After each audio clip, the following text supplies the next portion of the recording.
I'm Joanne Lilley. I'm CEDA's Director of Content. It's wonderful to see everybody here today. Thank you so much for coming. Before we start, CEDA acknowledges that today and every day we live and work on Aboriginal land. Here in Parramatta, we're on Darug land, and this week, of all weeks, we offer our respect to Darug elders past, present and emerging, and extend that respect to all Aboriginal and Torres Strait Islander people here today. CEDA proudly supports recognition and reconciliation, and we're committed to continuing that support going forward. In the room with us today, I'd also like to acknowledge a number of other distinguished guests. We're delighted to have the Honourable Andrew Charlton, Member for Parramatta, and the Honourable Dai Le, Member for Fowler, with us here today. And of course, I'd also like to acknowledge and thank our sponsors, Sydney Water. It's the support of CEDA's members that makes events like today possible. So thank you to the Sydney Water team for your support of the event today. CEDA, or the Committee for Economic Development of Australia, is an independent think tank committed to long-term policy development for Australia. We've been around for more than 60 years and active in Sydney, including Western Sydney, for much of that time. After a few years' break due to the pandemic, it's great to be back, because there are very few places in Australia where active economic and social development towards a new and exciting future are on display like they are here in Western Sydney. It's something of a personal story for me, actually. I live in Melbourne these days. I've lived all over the world during the course of my career, but my founding years, school and university, were spent down the road a little bit in the Gong. And trips to Para for the day, maybe for a school excursion or a sports camp or to see the Eels play, were really a major undertaking in the 1970s. Today, this city, much like Wollongong, is unrecognisable from the place I knew then. There was always something welcoming and friendly about Western Sydney and Parramatta, but cosmopolitan, exciting and full of potential weren't necessarily adjectives that I would have said were top of mind. And they certainly are today. And for all of us here today, the question is, how do we continue that trajectory of development and growth and extend it so that the Western Sydney of 2053 is equally better, more diverse, more sustainable, more connected and more potential-filled even than it is today, while retaining that essential warmth and character that make the place unique.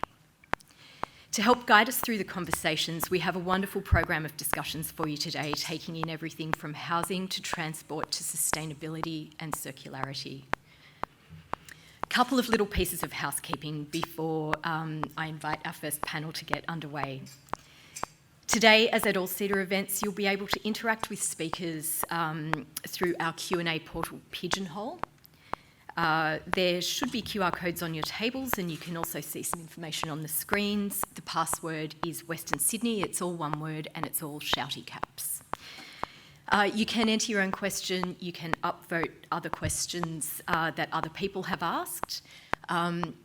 We will also have a mic in the room. We're a relatively intimate group today, so if you prefer to do it old school, please just stick your hand up and we will run a mic over to you. We also encourage you to share any photographs or thoughts, join the conversation on social media, and we have some hashtags there for you as well. So that's enough from me. It's now my honour to introduce you to the facilitator for our first discussion, which is the Commonwealth Vision for Western Sydney. I'd like to hand over to Helen Hamilton-James, who's the Managing Partner, Western Sydney for Deloitte, who's going to lead our first conversation. Thanks very much.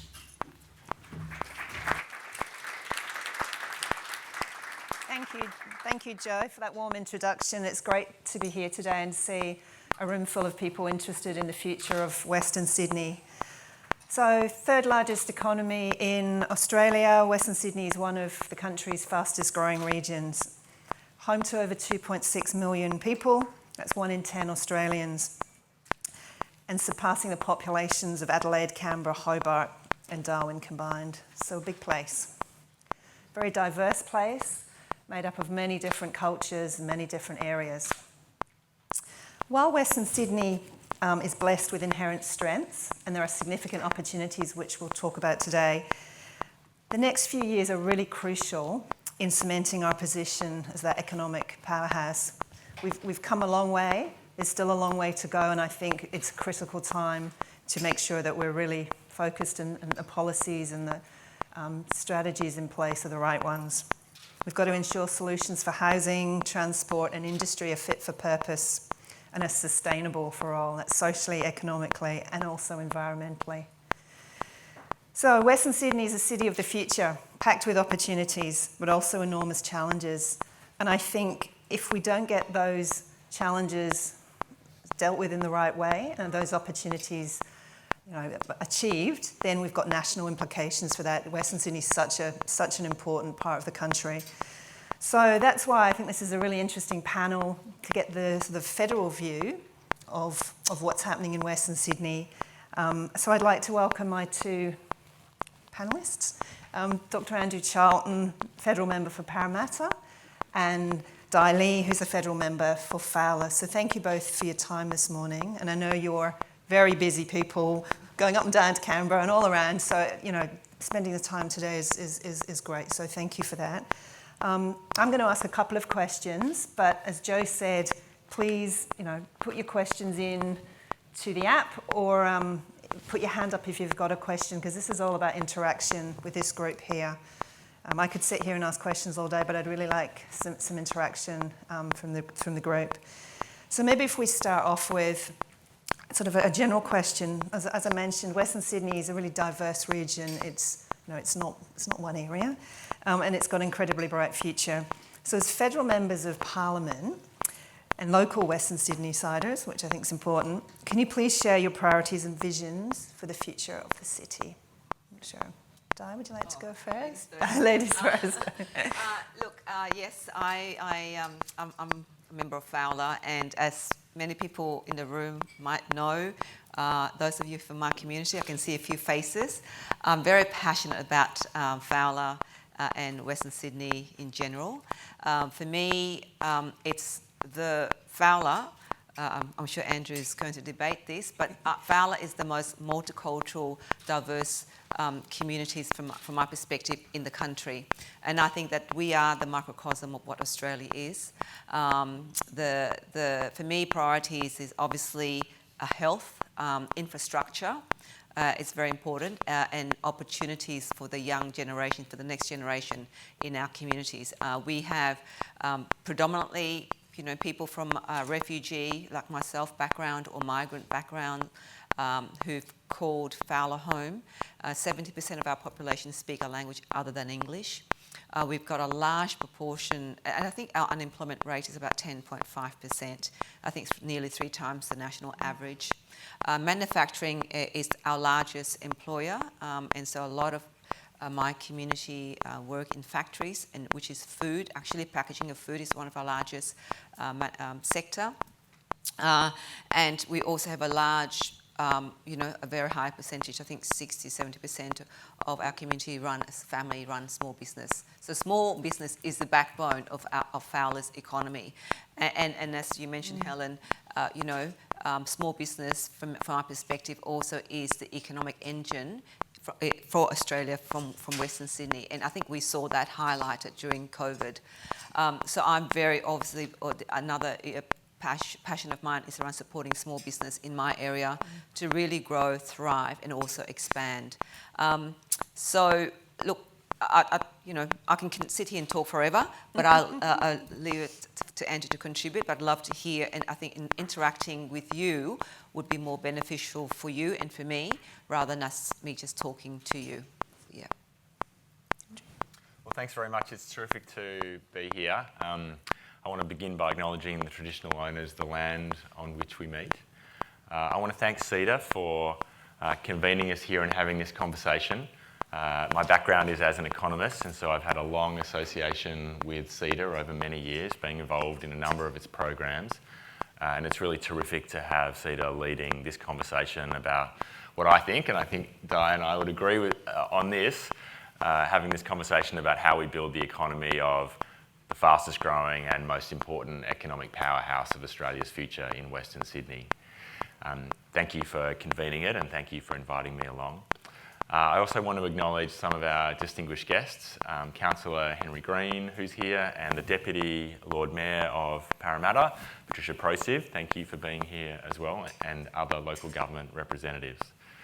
I'll say one thing about Dai. It's terrific to be on a panel with Dai.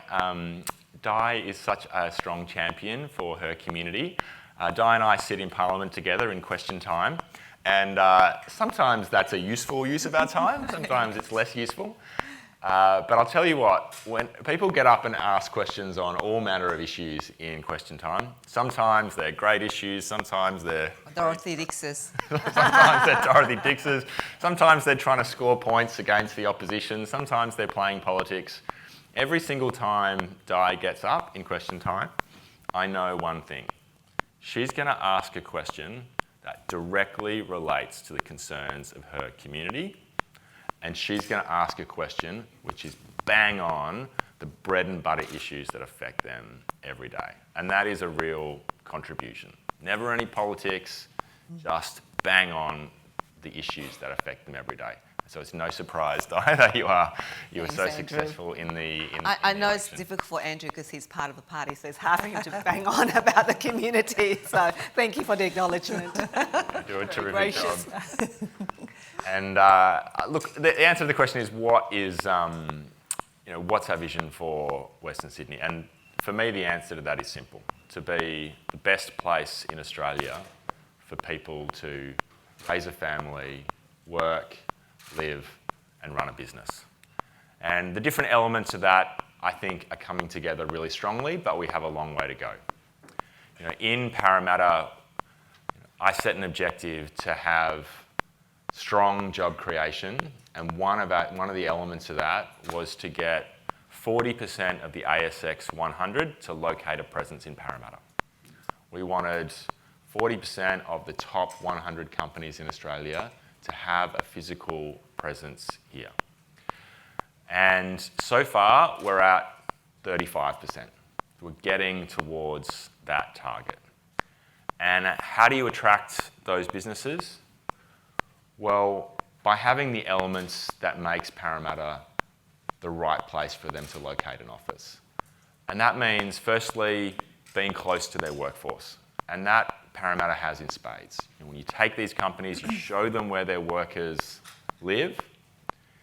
It's often much closer to Parramatta and the centre of Sydney than it is to Sydney CBD.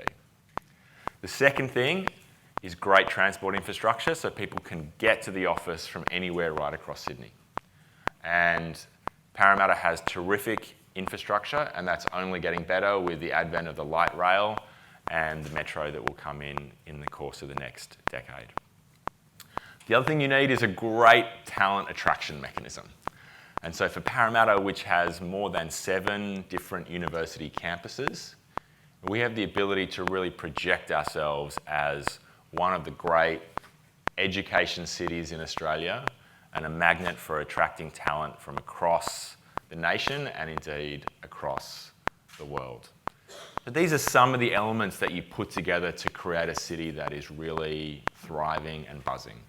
And those of you who have seen the terrific Parramatta Square will see why there are so many businesses in Australia that are choosing Parramatta. And for me, the vision for that part of Parramatta's economy is about 2 words: shared services. These businesses, these ASX 100 businesses that are locating their offices in Parramatta, they are putting their shared services here. They're putting their IT departments, they're putting their HR departments, their finance departments, their legal departments. Parramatta is a terrific place for shared services. Shared services is an industry that doesn't get a huge amount of attention. It's often not on the front page of the newspaper. It's not one of those, very sexy tech industries, but it is a real economic powerhouse. That's where the jobs are. That's where the well-paid jobs are. That's where the growth is for the future. That's where Parramatta's international links really come into play. So for me, that is an exciting economic concept for Parramatta's CBD to get behind. I would also second everything that Dai said about the importance of small business. As well as big business, the other big employer is small business, and we really need to promote that, make sure that we give small businesses the start that they need, take away the red tape, give them the financial incentives, keep a strong economy so that the customers keep coming through the door. But with those economic drivers, bringing in the big business, supporting the small business, Parramatta's bright future, I think, is only just getting started. Thank you both. Andrew, maybe a follow-up question for both of you from that. Obviously, we can see what's happening in Parramatta. It's definitely, an economic powerhouse, as you said. But how do we make sure that we balance what's happening in Parramatta with that social equity and making sure that everybody in the broader Western Sydney region gets to benefit from, the successes and the economic growth here? Do you have any thoughts? So what's the government's policy and strategy around that? If maybe that would be a question. Well, the root of your question is a really terrific point, which is we can't talk about Western Sydney or even Parramatta as a homogenous area. The variation is extraordinary. Even just within my electorate of Parramatta, my electorate runs from Granville to North Rocks. And if you just think about the economy as you make that short journey from the bottom of the electorate to the top of the electorate, in Granville, the unemployment rate is 14.6%. In North Rocks, the unemployment rate is 2.4%. So even within one federal electorate, you have enormous variation in economic outcomes and economic opportunity.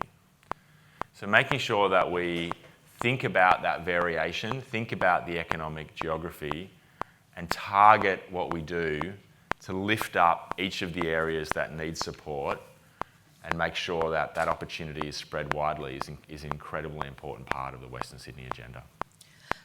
From my perspective, I think that from a federal sphere, governments have got 3 years in terms of per term to really implement, have policies and implement those policies. And I think the time is so short. And of course, changes in government as well, then there's politics involved, which means one government's vision does not necessarily actually flow onto the next government.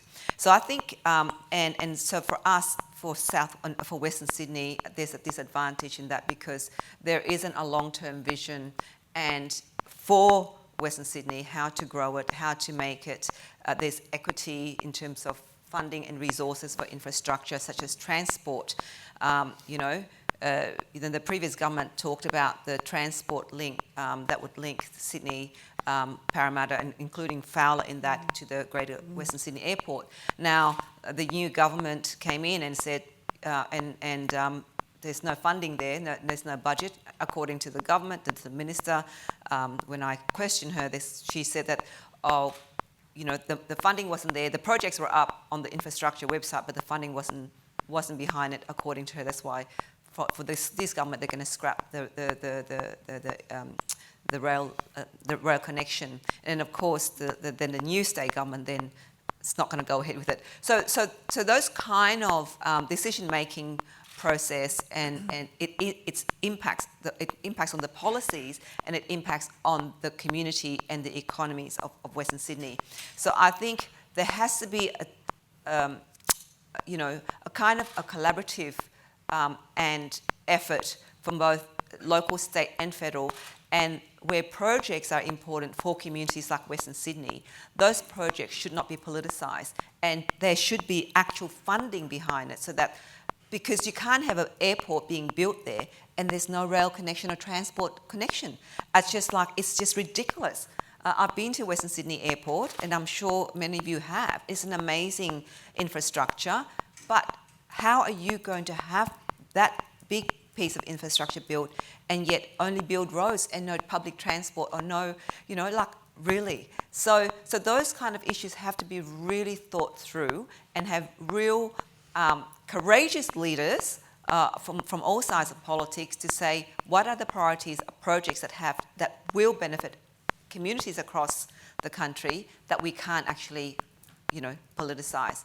Until that day's come, we will have those kind of projects. That's why it's taken some projects 10, 20, 30 years to come to fruition. Yeah. Thank you, Dai. I think that sounds like we need a region deal. Yeah.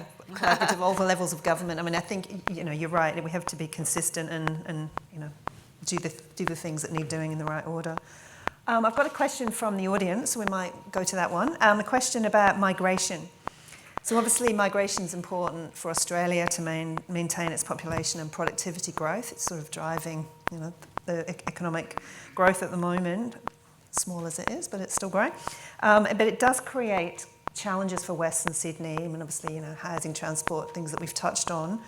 What areas do you think require the most focus, and what do we need to do to respond to migration in Western Sydney?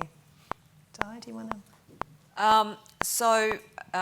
So as part of the crossbench, we get briefings from various ministers and the Prime Minister in terms of, various portfolios.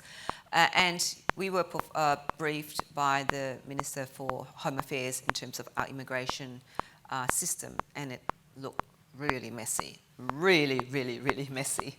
Over the decades, over the years, there are different subclass this, subclass that. It's just a nightmare. So from her perspective, and I take her word for it, that she's trying to simplify it and make it more manageable in terms of migration. That's one. The other part is obviously the workforce shortages that we all experiencing across various industries. And part of that problem also links back to during the COVID time, whereby people chose not to get vaccinated, so they were then kept out of the workforce. And as a result of that, nurses, teachers and that weren't back in the workforce. And many of them have now chosen not to go back into the workforce because they have, during COVID, people have decided that, this is a different life now. I'm choosing to live and work differently. And so that's another part of the workforce shortage problem. And so we're trying now or the government is now trying to look at ways to have visas that will be, the skilled visas are targeted. But we are aware, we know that for years now, there's constantly skilled visas that are targeted. So there's a review at the moment around that whole migration review and the multicultural framework policy.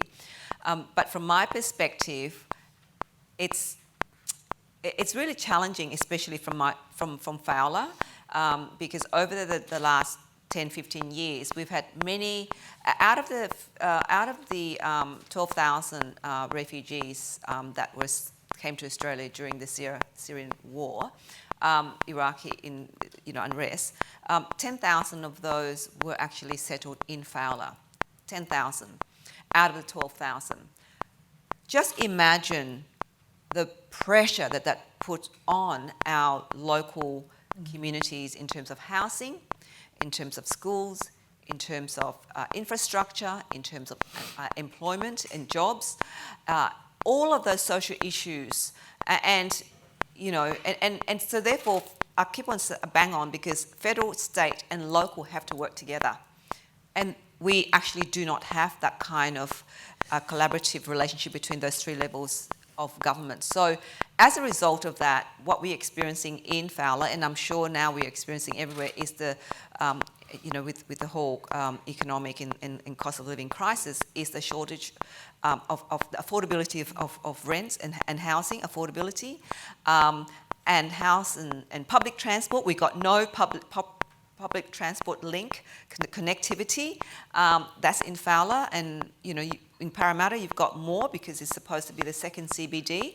But in areas like in Fairfield, Liverpool, and as you move west, you see sprawling development and yet no proper public transport infrastructure in place. So your mind's boggled to say, who's doing the planning around this? Really, we've got many levels of, different bureaucracies, level of governments. Surely we can plan better around this.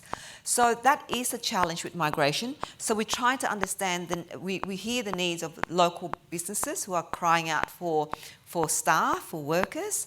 And on the one hand, we're thinking, well, where are we going to put them? Where are we going to place them? One of the things that in Parliament that Rebecca Sharkey, the member for Mayo, pushed and the government supported is around for people who are on a pension, that they can go, that their income, their pension doesn't get affected if they work an extra certain number of hours, which I supported that policy, which I think is great, because people shouldn't be penalised, especially at this point in time.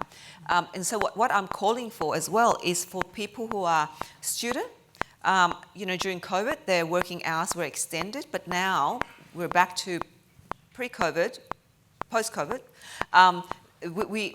Students are only allowed to work 20 hours, and they otherwise it impacts their study. So those kind of policies, we have to think differently from a government policy perspective, I believe, and that's what I am working on myself in some independence.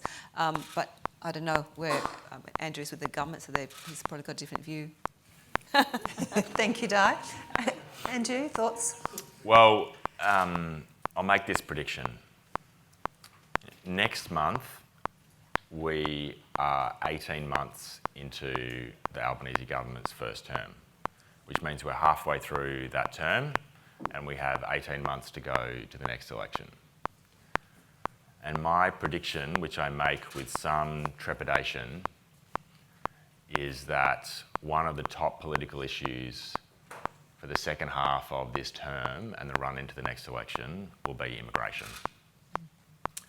I think that Peter Dutton and the Liberals have flagged that very clearly, and you will see them pivot from the referendum to their next attack on the government, which will be around migration. And migration is a really challenging issue, and the reason why it will be such a dominant political issue is because it touches all of the raw nerves in our community right now. It touches housing. It touches cost of living. It touches transport. It touches all of, unfortunately, the many issues around the world that we're dealing with that play into our multicultural society right now. It's going to be a really challenging 18 months to navigate this issue. So let me tell you what I believe about migration. I think that migration has been an enormously important part of Australia's story and essential to our strong economic growth. Let's remember that between 1992 and 2020, Australia had the longest run of any nation in the world at any time in our modern history without a recession. The miracle economy. The economy that had more growth, the longest uninterrupted period of growth that anybody had ever experienced before. And there are lots of reasons for that, but one of the most important reasons is migration. Strong levels of migration that kept our economy buoyant, even when the rest of the global economy was weak. Think about right now.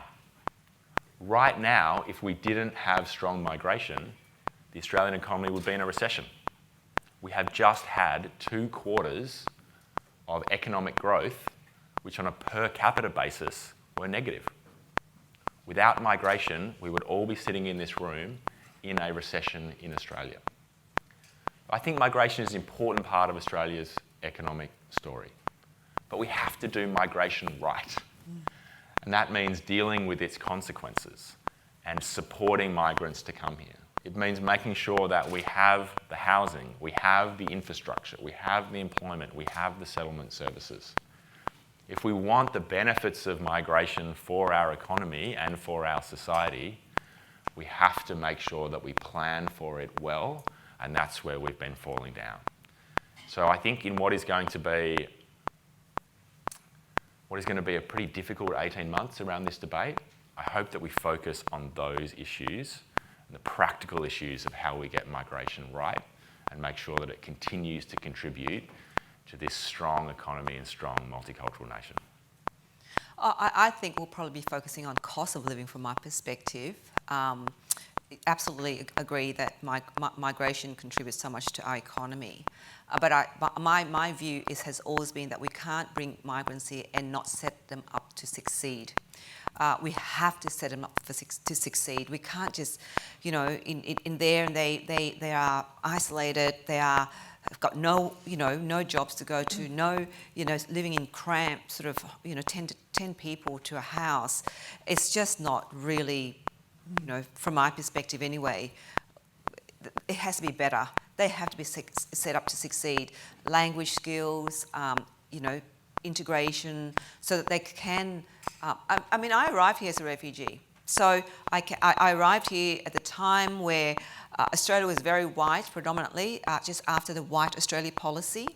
And, my dear beloved late mother, she couldn't speak a word of English, and neither could myself and my two younger sisters. But we were young, so we were able to quickly learn the language, went to school. My mother was isolated, but she still went to work. But back in those days, she could go to a restaurant and work and go to a house and clean and be able to get those menial jobs. But at that time, she was able to save some money for us to go to school. And so, and the school education system allowed us to be where we are today. And I'm thankful for that. I'm grateful for that. And I just want to make sure that the next generation of children of those migrants or refugees have a similar pathway to be a new Australian and to contribute successfully to this society. And if we don't, think about migration in a way that set migrants and refugees up for success, it's going to be a problem for our economy in the future. And we can't, and then therefore we can't just bring in skilled migrants just to fill the gap because we haven't trained people here enough. We haven't given people opportunities here enough. So we have to be very balanced about that, right? We can't just turn our heads to just, bring skilled migrants because, we don't put the effort to train and give people apprenticeship here. We've got the people here. How do we tap into those resources that we have here at the moment? And then you then look at externally. That's my personal perspective. Thank you both. I think, the message I'm hearing is that criticality of that holistic approach to the economy, to migration, to growth, all of those things. It's critical that we're all collaborating and got the same vision ultimately.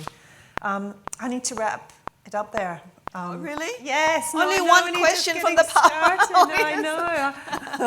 I know we could talk probably all morning. I know that. And I honestly thank you. That was fantastic from both of you. Really appreciate it.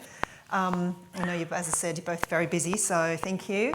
I'm going to hand over to the facilitator of the next session, which is a session on challenges and priorities for local councils. I'm going to hand over to Charles Casuscelli. Hope I've pronounced that correctly. He's the CEO of Lesrock. So, thank you. Thank you. Great to see you. Good to see you.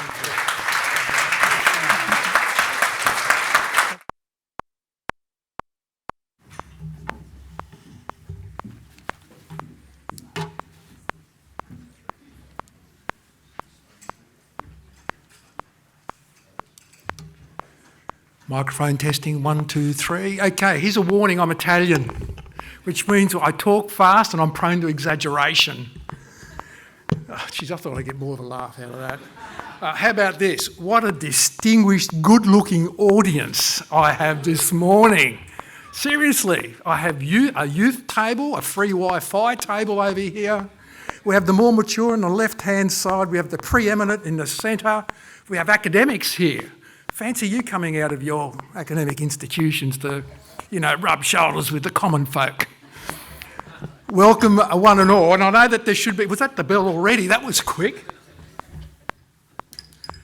So I've got a distinguished panel that I'm facilitating. Actually, facilitating isn't the right word. I'm refereeing a match between 4 distinguished individuals who represent local government. But before I bring... Oh, there they are. Okay. Panel members, please come forward and I'll get you to introduce yourselves rather than me do it for you. Kerry, please. Lindy. Shayne, you don't look like a John O'Jarker to me, but close. and Elizabeth from Hawkesbury. So the first thing that I'm being told to do was to lighten up the conversation a bit, because these four panellists represent a part of our community closest to it, and we're going to hear a lot about some of the challenges, priorities, opportunities, if you like, risks of local government. But my first job is to tell a joke.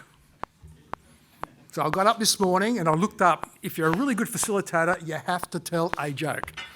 So here it goes. I was in Brisbane last week at the Asia Pacific Cities Summit and Mayoral Forum. Is anyone else up there? Oh, good, so I can lie. Okay, fabulous. So while I was up there, there's a delegations come from around Asia Pacific. It's a great conference, and I had the pleasure of taking some Koreans to dinner one night, and I sort of used the entire day to build up what a great experience was going to be for them to go to an Italian restaurant, right? Now, some of you are going to get where this is going. So all day I've been talking about the greatness of Italy and Rome in particular. In case you didn't know, I'm a Roman. So I spoke about the Roman Empire and Italian cuisine, Italian system of government, the whole box of dice, and I took them to a restaurant. Now I want you to picture this. We're all serious. Koreans are very humble, serious people. And they've had a whole almost 7 hours of me telling them how great Italy is. And as we walk into the restaurant, on the left-hand side is a chalkboard. And as we walk closer and closer to that chalkboard, there's a little writing on it, and it said, "It is not impossible to govern Italians, but why would you bother?" And they look at that, and they look at me, and I'm thinking, I know what they're thinking right now. Charles has been telling how great this nation is, and they're actually saying about themselves they can't be governed. And the head of the delegation looked at me and said, "What's that all about, Charles?" And I said, "Well, look, the Greeks invented democracy many, many years ago, but the Italians became masters of executing it, and they still didn't get it." And then I said, "Italy is the only nation on the planet that is a democratic nation that's changed its government 69 times since World War II. We can execute democracy like we change our socks." Then they got it. And on that note, I thought I'd get more of a laugh, to be quite honest. I mean, it's like 69 changes of government. That's like change of government, having a vote every 1.2 years since World War II. I think that's an outstanding achievement. I think the Italians deserve some, a applause. But no other nation has been able to achieve that, only the Italians. Okay, on to serious things. We're finished. We didn't rehearse this, by the way. This is all off the cuff. Thanks, Shayne. I have 4 distinguished individuals. I'm going to get them to introduce themselves, but also talk about the community they lead, in particular the councils that they lead, highlighting what is a little bit special about the community and the councils that they lead. And I don't want to hear, because every politician says this, I represent the most diverse community in Australia. Every politician says that all of the time. So scrub that out. I don't want to hear that. It's got to be something else. But can I just turn seriously to local government?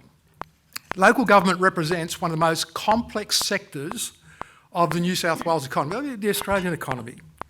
And it is one of those businesses that is not only inherently complex, but it has things imposed upon it that no other business actually has. So I want you to think about a business that could have up to 30 different business streams: libraries, aquatic centres, community halls, fixing roads, fixing footpaths, maintaining long grass in the public domain, and it goes on and on and on and on.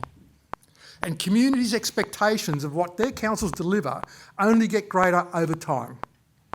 Now I want you to think of a business in that environment that has things imposed upon it by someone else. That is, how much money they can raise, how they can raise it, where they can spend it. And sometimes having products and services imposed upon them, and they have to find the means to actually be able to fund them for their communities. Now, What other business in Australia operates under those conditions? And I can tell you right now, there isn't any other than local government. Now, within that environment, the fact that they do what they do, quite frankly, astounds me. It really does. If only some of those limitations, some of those effects that are imposed upon it by another level of government was removed, imagine what local government could achieve. So, on that note, can I start off with Kerry from Blacktown Council? Introduction, Kerry, for a couple of minutes, and special things about your constituency. Thank you very much, Charles. To the best of my knowledge, Sydney City is the most diverse LGA in New South Wales. According to the ABS, Blacktown only has people from 188 different backgrounds, whereas Sydney City has about 213, I think. Happy to stand corrected. That gets you your facts. Blacktown's fairly large, the largest council in New South Wales. We look after about 420,000 people. That is the team of about 2,200 staff. And we do lots of things, including stuff that many councils have given away. So we have more than 300 people working in childcare, looking after about 1,500 kids every day. It is a diverse place, and the space is challenging, and we've got a great team which delivers great outcomes for the city. There's about 30,550 businesses within the city. There's about 140,000 people employed within the city. So there is a jobs imbalance, but it is less than in many other places, and relatively good containment, and a very strongly growing economy. Before COVID, for 5 years, we grew at 4.5% per annum year on year, which was double the national average. We've still got in the order of 1,000 hectares of vacant employment land, which will add further jobs, and we're very focused on reforming and redeveloping and transforming our CBD into a modern CBD. And to that end, we're working with Walker Corporation, which intends to deliver about 100,000 square metres of floor space within the CBD to deliver about 5,000 jobs. Council is working on plans for its own new office accommodation within the CBD, and we're delivering about $273 million worth of community facilities funded through Westinvest. So we've got a $500 million program of capital works on top of business as usual. I see Rose here in the front row, who's leading our development of all of that building work, and thank you for APP's work in that regard. Fabulous. Thanks very much, Kerry. Elizabeth. Yes, thank you, Charles. Elizabeth Richardson. I've been the General Manager at Hawkesbury City since middle of 2021, and undoubtedly since that time, the focus of the Hawkesbury community and Hawkesbury City Council has been on economic, social infrastructure recovery following repeated natural disaster events. So we rolled from the 1920 Black Summer bushfires through to a flood event in February 2020, and right through COVID, and then, I don't know, four floods, 3 major floods in 2 years. And so that has taken an immense toll on the Hawkesbury community, and we now have a very, very significant pipeline, upwards of $300 million worth of built infrastructure recovery works ahead of the council, together with a range of community building and outreach programs for a community that is spread over the same size as the remainder of the geographic expanse of Sydney. Kerry says he's the biggest population-wise. We've got the largest geographical expanse, which inherently brings its own problems when we have a comparatively small rate base of 70,000 residents, but with 1,200 kilometres of roads spread. We border Lithgow, Cessnock, Central Coast, Kerry and Blacktown, so that geographical expanse brings its own challenges with it as well. The Hawkesbury community although we are not one that is growing rapidly because of those obvious land use planning challenges that we have ahead of us, we see the benefit daily almost of the fact that the city is growing and that the Hawkesbury community is becoming much more connected through the Northwest Growth sector. And that is providing opportunities for our residents to live and work more locally than what they were able to. Our largest economic driver is actually tradies. And what we want them to be able to do is to not have to spend 2 hours in the car every day commuting to where they need to work. So that is a big focus of us, together with driving our visitor economy space as well. And we really want to be able to showcase the beauty of the Hawkesbury and all that it has to offer for Sydney and international tourists as the Western Sydney International Airport comes online very, very soon. Fabulous. Lindy. Thanks, Charles. Campbelltown is one of the 3 metropolitan city centres that form the Western Parkland City Parklands. Campbelltown is a very fast-growing population on the fringe of Sydney. So what we boast, I guess, is we are where city meets country, and our community really value the environmental strengths of our city. We're flanked by 2 rivers, the Nepean and the Georges. We have the scenic hills and the National Dharawal Park. So a very beautiful city and something that our community wants to retain throughout the growth. We have a very strong and significant and growing Aboriginal population in Campbelltown. We're really amazingly geographically situated in the sense that we have our own beach. It's 45 minutes down the road in Wollongong. We are very close to Canberra.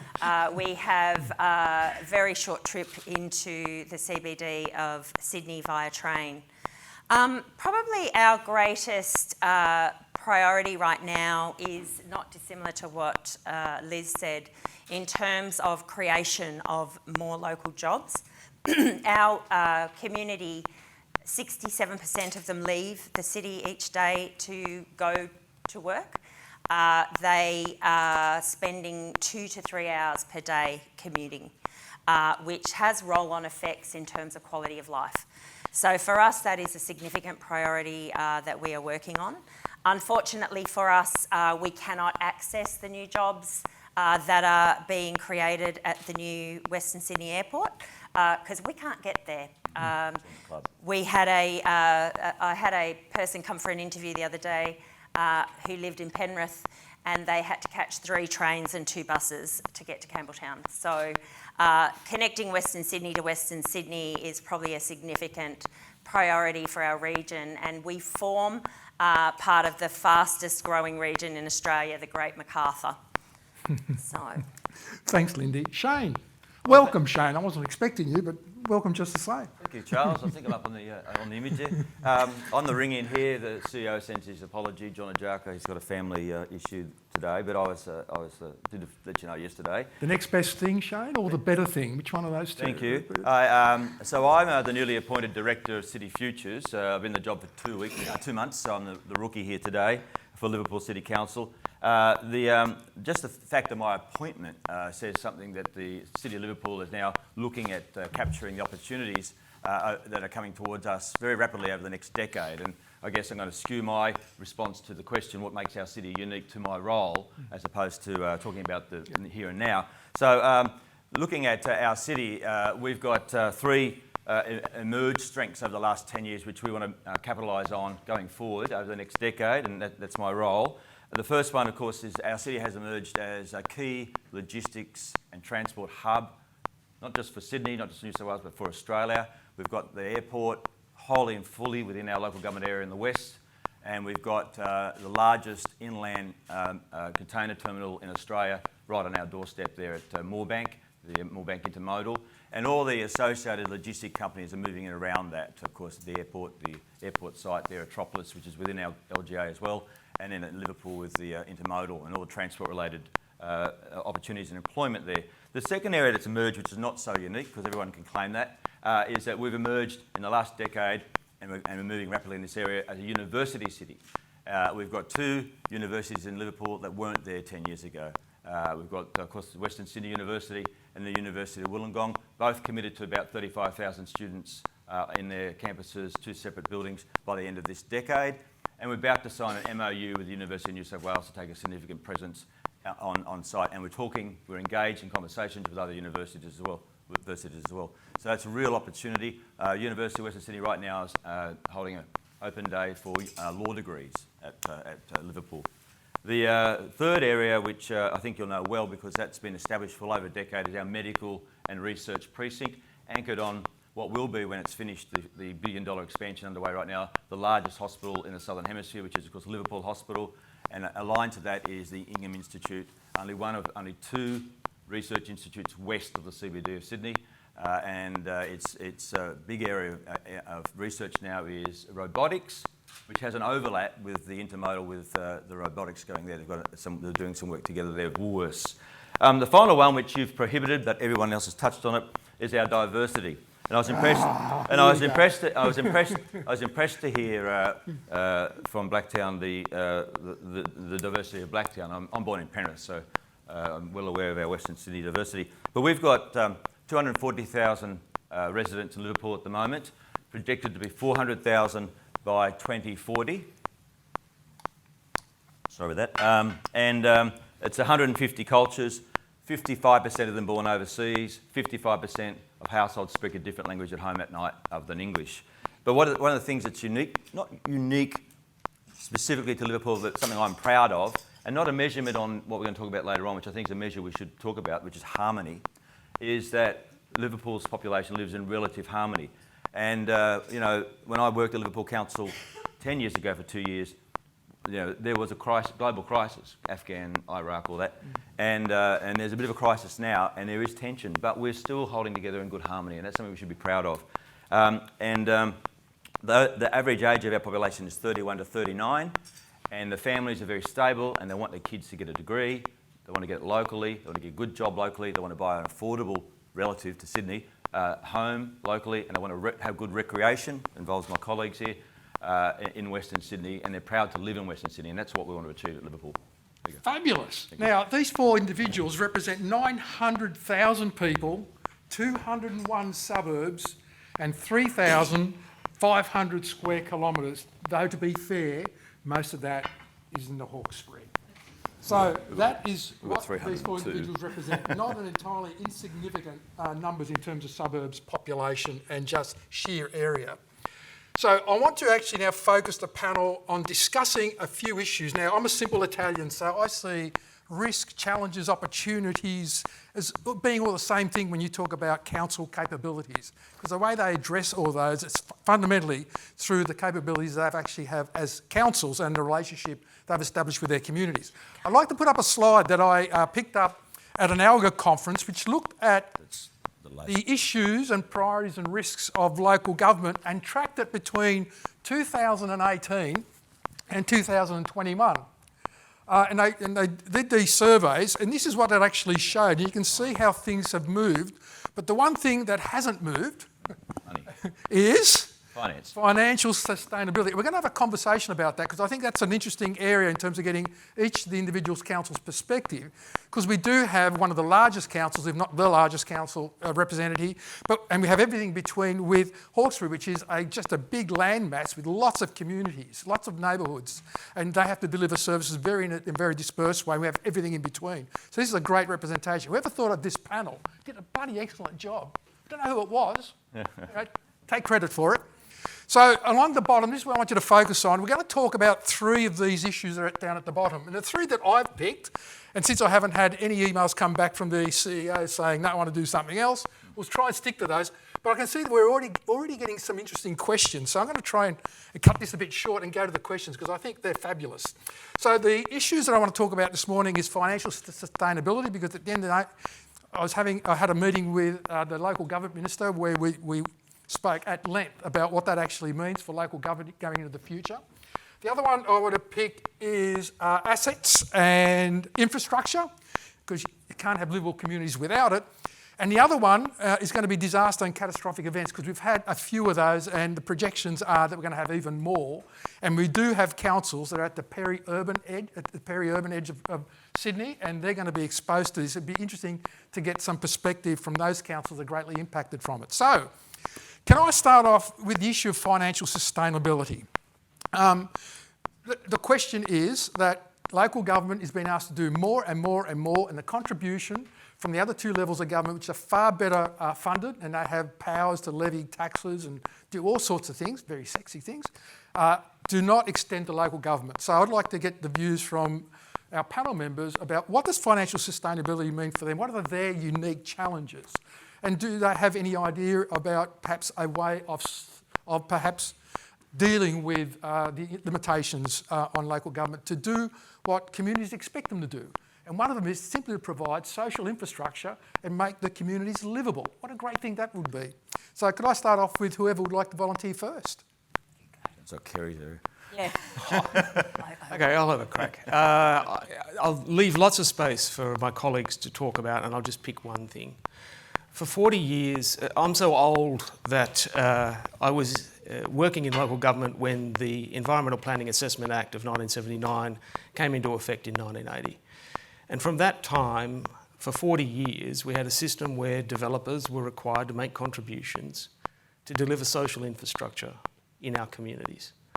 Now, anyone who's studied any planning and goes back through the literature will know the tremendous dysfunction which happened across Western cities where we had urban sprawl and ignored social infrastructure.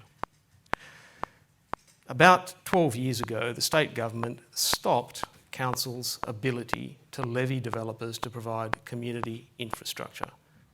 So there's a growth area in Blacktown which will accommodate 250,000 people. 250,000 people, for which there will be no library, for which there will be no aquatic facilities, and for which there will be no community meeting places. Now, under what rational policy framework do you put that arrangement in place? You deny those incoming communities the opportunities to meet, to socialise, to learn. I have two daughters, both at university. They spent their HSC years living in a library with all of their mates. And the state's policy denies that. So we have an unfunded liability of some $630 million for the funding of community facilities buildings because there is dumb policy in place. Kerry's done a wonderful job of advocating that for a very long time. Kerry, can you be more direct in teaching, please? Stop beating around the bush. I haven't sworn. Anyone else would like to make any comment? Do you actually agree with Kerry's? There's no question. Okay. There's no question. And it actually goes further. The social infrastructure is one thing. The rising cost of land and councils' abilities to the developer contributions space around real-time capture of land value, for example, is lending itself to massive shortfalls in funding. I've got one example at the moment where the land value under our developer contributions would indicate that we could, the developer contribution set at $7 million. We're paying $14 million for a drainage basin. Is the reality of some of the gaps that we're talking about. And my council's only got $70 million in the bank. So that's the sort of things that we're talking about. So wholeheartedly agree with Kerry's point. Well, in regard to that discussion on infrastructure and financial sustainability, I mean, all the growth councils are feeling that pain.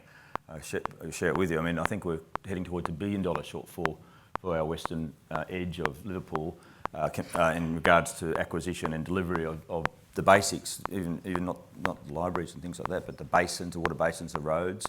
We're every day in acquisition mode in Austral, trying to catch up, and the price of the land is just escalating way beyond our contributions plans. I think we were updating some yesterday in that regard. But a more longer term issue is government, and it probably isn't, having a bit of background in that area, prepared to grasp the nettle about a sustainable funding model for councils. I mean, we went into this year with a deficit. We've just had the good news. We're going to have a slight in the black slightly after a lot of hard work, but it's just cutting the fabric really tight to match the expenditure. As you know, I was a councillor on the City of Sydney. There's rivers of gold there, let me tell you, and never questioned about the budget. And for anything. And then when I went to work for Liverpool Council for 2 years in 2012-14, I was just shocked that we had a 50-year plan to roll out bus shelters, a 50-year plan to roll out footpaths on one side of the roads to connect footpaths. It's the disparity between the city and those of us in the growth areas is just extraordinary. Okay. Is there, I know I'm oversimplifying this, but I'm Italian, I've got to make it simple. But if there's one thing that you could advocate for that would have the most impact on financial sustainability, what would it be? Is it the IPART sort of things that it does to actually say, you can't do more than this, you can't raise rates more than this, you can't do things with contributions more than this? Is it a combination of things? Is it one thing? What could that one thing be? Because it was a question from the audience that I thought was brilliant. I don't think it is just one thing. And the thing that hasn't been mentioned is the cost shifting that is continuing to happen from state government to local government.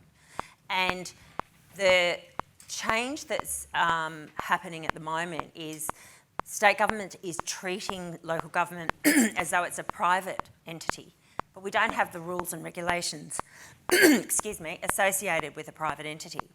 So even with grant funding, for example, you need a significant cash flow these days to be able to manage state government grants. Now, too bad if you're a little council and you don't have that cash flow available to you, because your community will then continue to miss out. So for me, it's an accumulation of things. I think there's definitely the big things that Kerry talks about, but there's those subtle things of emergency levies.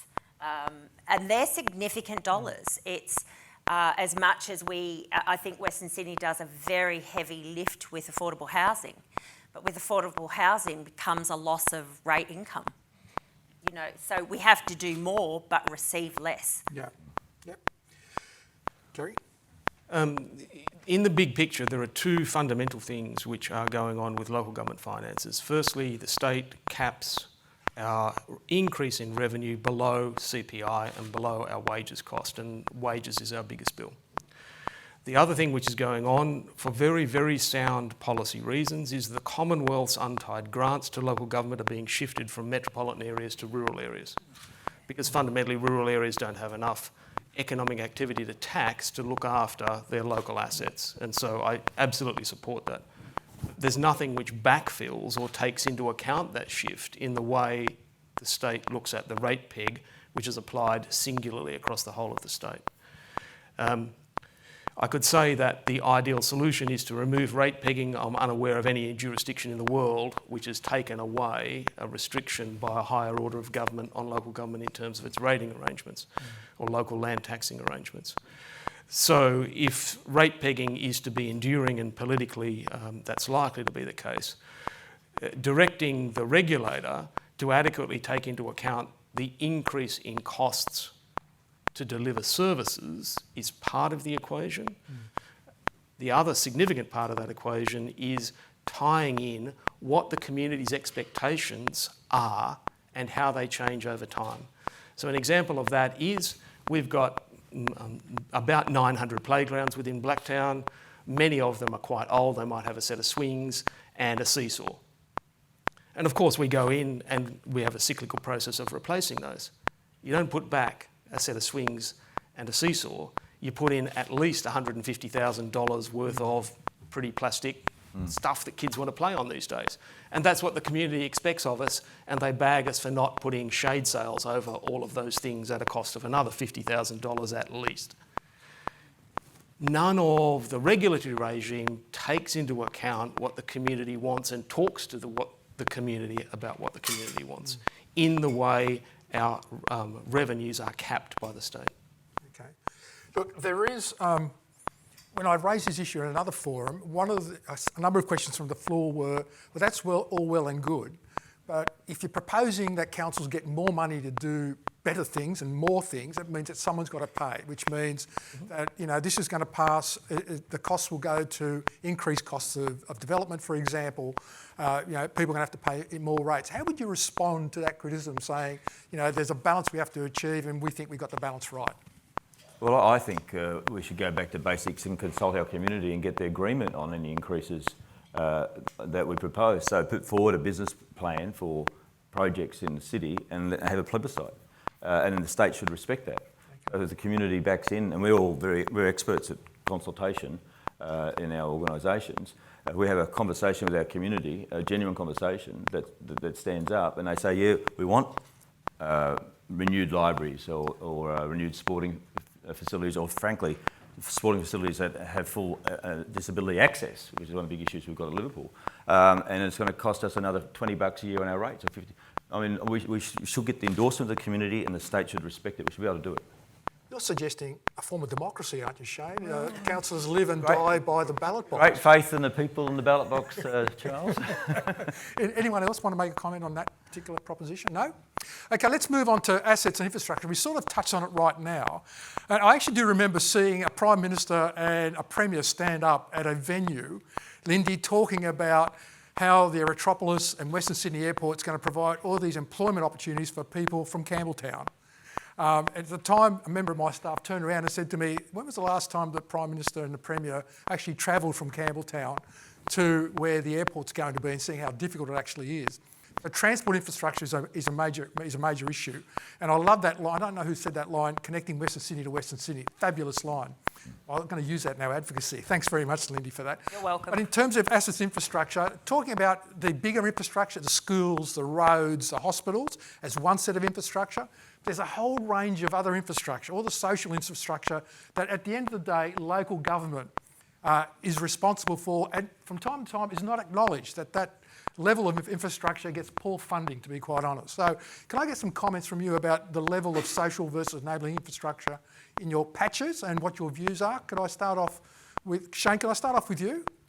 Or no?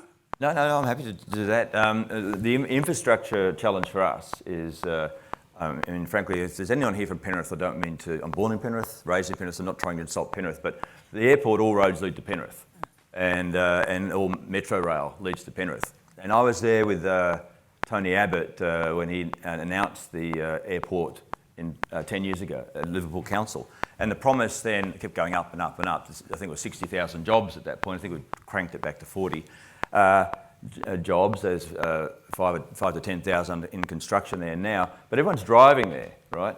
And Liverpool itself is not connected to the airport at all very strongly. It's just a couple of goat tracks go out there, no rail connection.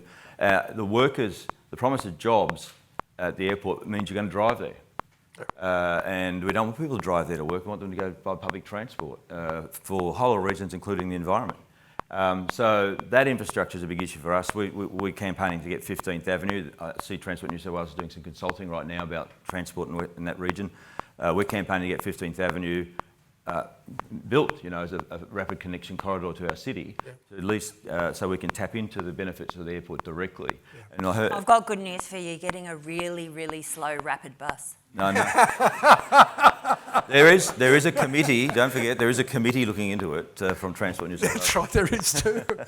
I think I was on that. So that's the transport challenge. We met with the Premier the other day and said the Mayor made the case to continue the planning to extend the metro rail from Bankstown to Liverpool and then Monday through to the airport to connect Western Sydney much better. So, I mean, the bigger picture is that sort of infrastructure. Yeah. Lindy, can I get your perspective?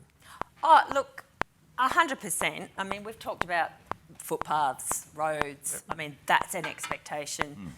You get natural disasters, you get 1 billion potholes.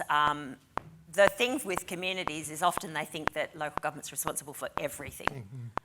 So that's always part of our challenge, is that we're the closest to the people, so people expect us to fix everything. I couldn't endorse what Shayne said more if I tried. It gets down to the desperation. There has been such a lack of future transport planning in the Macarthur area that an ambulance can't get down to Narellan Road, to the fastest growing LGA of Camden.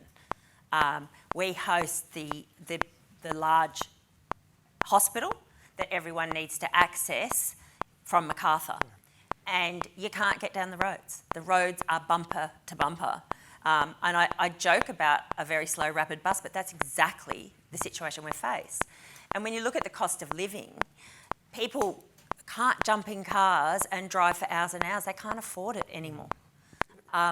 So I think that the connectivity, whilst you're right, I was in a meeting recently where they said, there's been a significant amount of infrastructure dollars spent on Western Sydney. Correct. Yeah.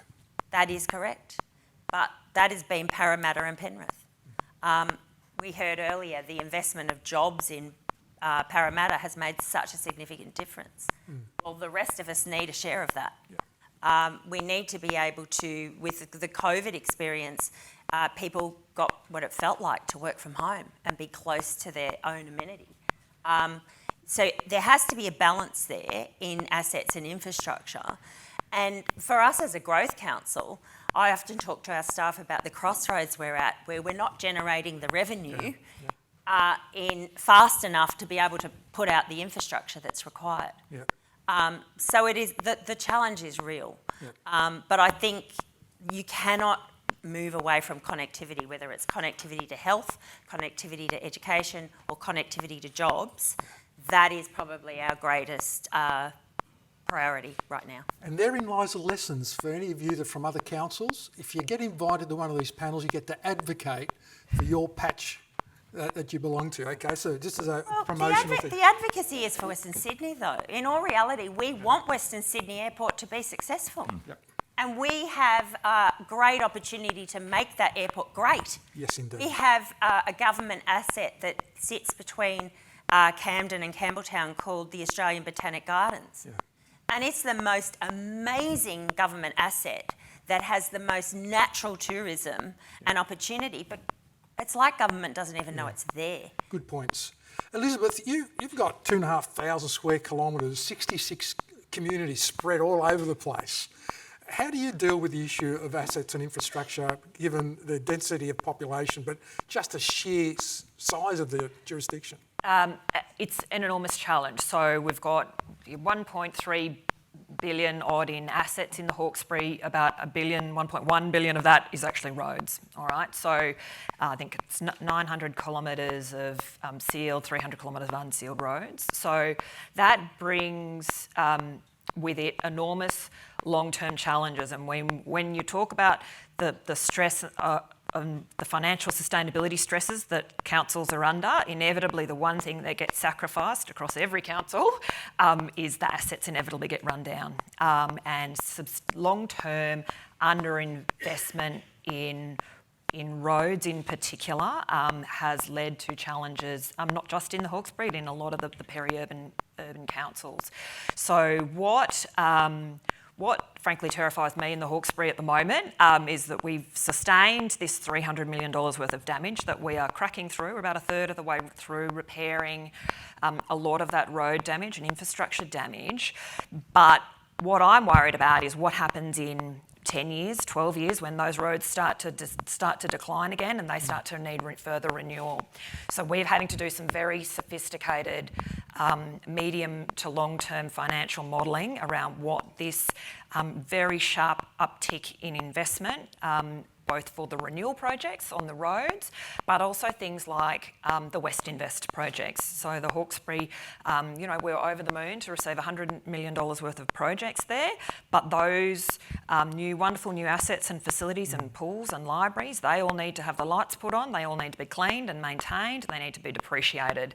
And those types of shiny new toys that all our political masters enjoy very much come with a burden. That is something that we've all got to come to grips with, and that's something that at the end of the day, you have to foreshadow that the ratepayers are the one that are going to have to wear that burden, because state government grants come with an upfront capital, but there's nothing to keep them running.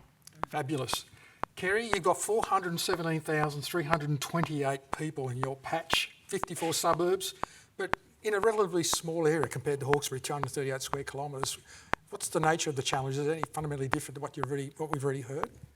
The challenges are very much the same. So key transport advocacy is the mess of the design of the metro, the fact that we've got bits of metro which don't link up, we've got different operating systems, some with direct current, some with alternating current. It's madness. The greatest need for transport infrastructure in Blacktown is the linkage of the metro between Tallawong and St Mary's, which cuts right through the social housing estate of Mount Druitt. And there's a tremendous social uplift to be brought to that community out of connecting it to the high value jobs of Sydney Business Park, Norwest, Macquarie Park, and then the Golden Arc of Eastern Sydney. Perhaps to touch more broadly and a little bit out of the local government patch, because I wear another hat, which is a director of Link Wentworth Housing, is to just think just for a little bit about the way we have treated social housing over the last 50 years in this country. And in fact, the state government requires the asset owner to come out budget neutral, and the only way it can do that is actually to fund its maintenance obligations by selling off assets. So we've in fact got a declining stock of social housing. So when we, as we heard earlier, want to and need to accommodate refugees and people from other parts of the world in great distress, we're trying to force that into a declining stock of public housing, which is, once again, not a very sensible place for us to be. And so we do need to think more broadly about social infrastructure, some in local government's territory, but also in the state and the Commonwealth's bailiwick. Fabulous. I'm actually going to not do the third because I've got some really interesting questions that I think are going to be more interesting than that. So let's go to the questions, and I've lost track of time. How much time have we got left? We could talk until 2 o'clock this afternoon, if that's okay with everyone. 15 minutes. Okay. Have I got time for another 3 jokes? No, I'm only joking. No. Okay, the question that's come up with 3 votes from... Can I actually tell them where it's from? Because I think an interesting question. From Tim. Tim, would you like an acknowledgement? You asked a really interesting question to start off with. Well done, Tim. So the question is, we had the federal members, and I'm not allowed to paraphrase. I've got to actually read it out as it's put down here, okay?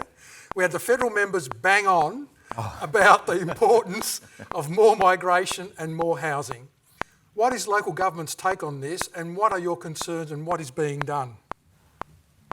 Well, Liverpool is a migration and refugee city, and we welcome with open arms migration, migrant communities and refugees. I was with the Mayor meeting a lovely young Iraqi family yesterday who fled the war a decade ago. I mean, they're great citizens and great contributors to our community. In regards to housing, housing affordability, or affordable housing as opposed to housing affordability. Sorry, the other way around. Housing affordability. Liverpool is one of the strong places that can still provide that in Sydney. So yeah, we're relaxed there, but we certainly want the infrastructure support, the social infrastructure that we heard before, backing in increased migrant numbers. Look, that's fabulous. I think everyone would agree that migrants have a big role to play in our own, in terms of economic development, just in building healthy communities. The last time that Wesrock dealt with the issue of migration was around how migrants tend to concentrate where they feel comfortable living. So they defy what the state government wants them to do. Go figure that out. And what happens then is that they're competing for the social services, for the migration support services. They're already in short supply. And because they're concentrated and the first place of complaint for anyone on just about anything is local government. So the question I would like to frame around, what are the challenges for local government to actually do something that says we welcome migrants, but it's not just welcoming them, it's providing them with the basic support services that they need. And we've seen a failure of those time and time again in some parts of Western Sydney. So from that aspect, Lindy, any comment? I think if you've got a concentration of community, the resources, you then attract the services. The bigger issue and challenge, I think, for local government in this space is that probably all of us can supply heaps of housing. In Campbelltown, we have 7 railway points. We have so much opportunity for transit-oriented development. We can't get it approved through state government. So we're here. We do need to be really mindful that people want different types of housing. It's not just a block. building. We have to cater for large families, small families, people that rely on vehicles, people that don't rely on vehicles. And we've got the space and the ability to give the government a lot of housing. But we're trying to get an LEP through at the moment to accelerate ability to create increased density in our CBD. Transport haven't done any future transport planning. So they can't even get us the data till April next year, and then they want to charge us $500,000 for the pleasure. Yeah. So I think that it's not a lack of willingness. I think all of Western Sydney would love to contribute to that housing supply. But it's not as simple as just saying, yes, please, I'll take some housing. Yeah. You've actually got to go through the state government processes of doing that, and that proves to be very, very difficult. Liz, anything to add? Oh, look, clearly the Hawkesbury's not got the capacity for a great deal of growth. There's a couple of thousand more homes coming online. To Lindy's point, we're having simple troubles getting an LEP approved that will allow dual occupancies in rural zones, for example. It's that type of challenge that we're having as much as anything else. So, yes, I think the entirety of Western Sydney would welcome the challenges that we've got ahead of us in accommodating migration. Particularly for the Hawkesbury's, simple economic growth, because we're not growing, and we don't have it. It's not dissimilar to the Blue Mountains, for example. The question for us is how do we drive our local economies when we don't have those population growths? Super. Charles, I think you need to be careful and analyse what capacity there actually is. People in Sydney tend to think that all councils are the same, and there's very divergent capacities within those councils. Some of our councillors have asked me in the chamber, Kerry, surely we should be building some affordable housing, and I've absolutely resisted that because our annual budget next year is about 800 million. So that's about... You've shocked Elizabeth. In the context of the land market, that's bugger all. That's about 800 houses that we could produce in a year if we did nothing else. What would 800 houses in our need for, I think the Commonwealth's target's 1.2 million houses over the next 5 years, you can't see 800 houses, and that's diverted the whole of the largest council's budget into building houses. So to just say councils should do stuff to solve the problem ignores capacity in a number of ways: skills, taxing, revenue and delivery. Okay, fabulous, thank you. Councils subsidise developer profits in providing the surrounding infrastructure, social infrastructure and the like. Is it time for councils to do development themselves and capture that lost value while building with better social outcomes? So the state did have something called a betterment tax. It came with the County of Cumberland planning scheme in the early 1960s. It lasted for less than 2 years. People don't like betterment taxes. Developer contributions are a form of betterment tax because effectively the cost base of a development goes up so that the amount that the developer will pay the landowner for that opportunity to do that development goes down. So the reality of taxing developers is not that the price of the product goes up. The price of the product can never go up, because the price of a house and land package is inexorably linked to the existing homes which form more than 98% of the turnover in any year in our land and housing market. You can't shift the 98% by fiddling with the input costs for the 2%. What happens is when developers have to pay a tax and they're aware of it before they make their investment decision, all it means is it flows back to the existing landowner, the people who own the 5-acre lots in Austral or the Tony Perriches of the world in Camden. And that's fine. That is in fact a form of betterment tax because it's reducing the amount that the people who get the free benefit of the government decision to rezone their land it's reducing the value of that gift.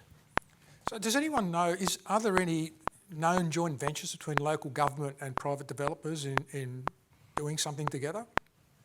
Is that common, not uncommon, never heard of? It's in New South Wales with the Local Government Act of 1993 and its public-private partnership provisions, almost impossible to get a joint venture with a developer up. You can create development entities where the council does something and the developer does something, but as a PPP or a partnership, which the state is very happy to do, the state says, councils, you can't be trusted to do that. That's right. In fact, I think it was Parramatta that last attempted that just 3 years ago, and I think caught a ministerial investment order got in the way of them executing on that one.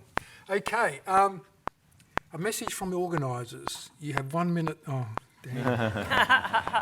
Was that for me? Did you send that to... Oh, damn. Okay, from... Go through one question. From Scott. I think it's been partly answered, but I'd just like to go into a bit more. How is each council engaging with affordable housing providers, particularly other government agencies that generate local job opportunities and offer housing solutions for the influx of migration? So can you talk about any particular mechanisms of engagement that produces those sorts of housing outcomes? What are we doing in that space as councils? We just held a investor/developer forum at Western University at Liverpool 2 days ago. We had 120 developers and stakeholders at that. It was a half-day seminar. We broke into workshops. We had affordable housing providers at that. I think Linked were there, and workshop some of the issues, obstacles, problems that they're dealing with, and with us and with them. So we engage to the best of our ability and support them, and we have fast-tracking development application processes to try and move it forward. Cool. I think Blacktown does something similar with developers. You have developers. We have a developer forum, but very specifically, and I have a conflict of interest, so I only have so much insight into what my organisation is doing. We're working with Link Wentworth Housing on institutional housing where they will do up a heritage building and add some dwelling spaces behind that for transitional housing. Okay. Liz, Elizabeth, anything in Hawkesbury? Not just yet. So we've started right at a platform around our land and property strategy and around our own property portfolio, and that's the piece of work that we've got going on now.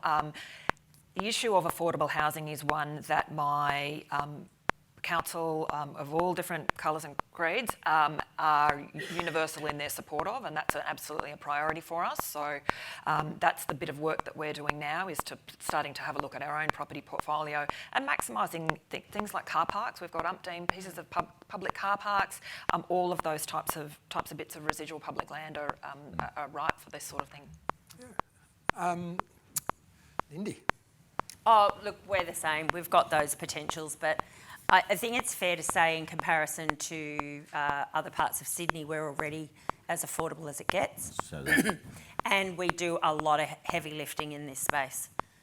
So I think it's really important in any community to have diversity of housing stock to create healthy communities. Okay, thank you. I'm going to finish off with a question to each of the panel members. If you had a fairy godmother available to you right now, who could go over to Minister Honig and grant any wish that you want in terms of being able to do the things that we aspire to, that is develop and build livable, thriving communities. What one issue, and you knew that the Minister would be compelled to do what you asked for, what would that one thing be? Repeal rate capping. Thanks, Kerry. Yeah, I'm in the same boat there, and empower the community to make decisions about the level of rates of expenditure in their community. Okay. Lindy? I like that one. I had something else that popped into my head, though. I'll stop cost shifting. Okay, yep. Yeah, said fairy godmother. And Liz? Yeah, look, clearly local government has been undermined for decades because of the problem of the rate cap and the rate peg, and this continued cost shifting of all of sorts of functions, services that I think Joe Public would rightly think are the state government's responsibility are falling to local government. Your wishes will be granted one day. You put your hands together for the panel. Thank you, guys. Thank you.